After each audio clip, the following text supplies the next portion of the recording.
Romans chapter 10. Brothers, my heart's desire and prayer to God for them is that they may be saved. For I bear them witness that they have a zeal for God, but not according to knowledge. For being ignorant of the righteousness of God and seeking to establish their own, they did not submit to God's righteousness. For Christ is the end of the law for righteousness to everyone who believes. For Moses writes about the righteousness that is based on the law, that the person who does the commandments shall live by them.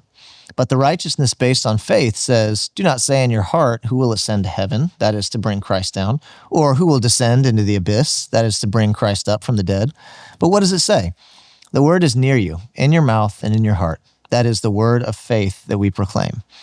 Because if you confess with your mouth that Jesus is Lord and believe in your heart that God raised him from the dead, you will be saved.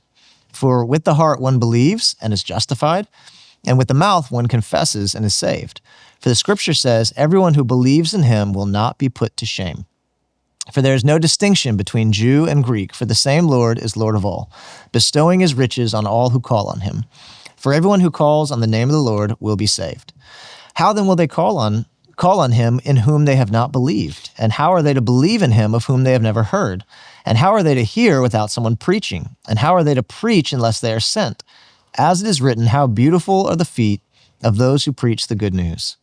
But they have not all obeyed the gospel. For Isaiah says, Lord, who has believed what he has heard from us? So faith comes from hearing, and hearing through the word of Christ.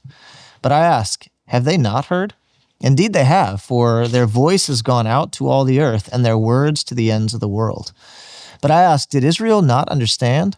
First Moses says, I will make you jealous of those who are not a nation. With a foolish nation I will make you angry. Then Isaiah is so bold as to say, I have been found by those who did not seek me.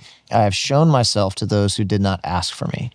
But of Israel, he says, all day long I have held out my hands to a disobedient and contrary people. This is the word of the Lord.